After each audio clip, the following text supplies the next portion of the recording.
আজকে আন্তর্জাতিক অপরাধ ট্রাইব্যুনালে সাবেক প্রধানমন্ত্রী শেখ হাসিনার মামলার সাক্ষ্য গ্রহণের দিন ধার্য ছিল। প্রসিকিউশনের পক্ষ থেকে প্রস্তুতি ছিল যে আজকে এই মামলার ঐতিহাসিক সাক্ষী মানে প্রেক্ষাপটের সাক্ষী সম্পাদক মাহমুদুর রহমান সাহেব এবং জুলাই গণঅভ্যুত্থানের অন্যতম নায়ক নাহিদ ইসলাম এই দুজন সাক্ষ্য দিবেন এরকম প্রস্তুতি প্রসিকিউশনের ছিল। কিন্তু ওনারা একটু ব্যক্তিগত কারণে ওনারা আজকে আসতে পারেনি বলে প্রসিকিউশনের পক্ষ থেকে ট্রাইব্যুনালের কাছে সময়ের আবেদন করা হয়েছে। ট্রাইব্যুনাল সময় মঞ্জুর করে আগামী সপ্তাহের সোমবার পরবর্তী সাক্ষ্য উপস্থাপনের দিন ধার্য করেছেন। আমরা আশা করছি যে জনাব মাহমুদুর রহমান সাহেব এবং জনাব নাহিদ ইসলাম সাহেব ওই দিনই ট্রাইব্যুনালে সাক্ষী হিসাবে উপস্থাপন করতে পারবো বলে আমরা মনে করছি। আজকে এই ট্রাইব্যুনালে আরও একজন আসামিকে গ্রেফতার করে হাজির করা হয়েছে এবং গতকালকেও একজনকে গ্রেফতার করে হাজির করা হয়েছে। তাদের নাম হলো ইন্সপেক্টর মোহাম্মদ আতিকুল ইসলাম এবং কনস্টেবল সাজ্জাদুর রহমান। এই দুজনের বিরুদ্ধে অভিযোগ হলো 2016 সালে যশোরের চৌগাছা থানা এলাকায় দুজন ছাত্র যারা ছাত্র শিবিরের সেখানকার নেতা ছিলেন তাদেরকে মোটরসাইকেলে যাওয়া অবস্থায় তাদেরকে গ্রেফতার করা হয়, থানায় নিয়ে আসা হয়, সেখান থেকে ডিবিতে নিয়ে এসে তাদের পরিচয় জানার পরে তাদের সাথে একটা চুক্তি হয় যে তাদেরকে কোর্টে উপস্থাপন করা হবে। কিন্তু তাদেরকে কোর্টে উপস্থাপন করার আগে রাতের বেলা তাদেরকে চোখ বেঁধে নিয়ে গিয়ে দুই হাঁটুতে বন্দুক ঠেকিয়ে গুলি করে তাদেরকে আহত করা হয় এবং তাদেরকে বন্দুক যুদ্ধে গুলি হয়েছে এবং সেই কারণে আহত মর্মে দেখিয়ে তাদেরকে কারাগারে প্রেরণ করা হয়। পরবর্তীতে চিকিৎসাধীন অবস্থায় তাদের এই পা কেটে ফেলা হয়েছে। এটাকে আন্তর্জাতিক অপরাধ ট্রাইব্যুনালের তদন্ত সংস্থা এটা ক্রাইমস এগেনস্ট হিউম্যানিটি হিসাবে মনে করছে। কেন মনে করছে?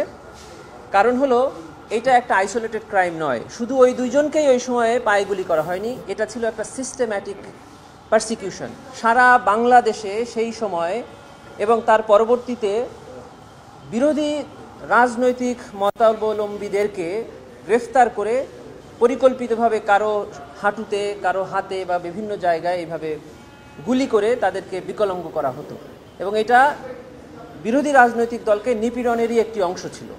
এই তারই একটি অংশ হিসাবে যশোরের চৌগাছায় এই দুইজন ছাত্র শিবিরের নেতাকে গুলি করে তাদের দুই পা কেটে ফেলার ব্যবস্থা করা হয়েছে, যার কারণে এটা আইসোলেটেড ক্রাইম নয়, এটা ক্রাইমস এগেনস্ট হিউম্যানিটি।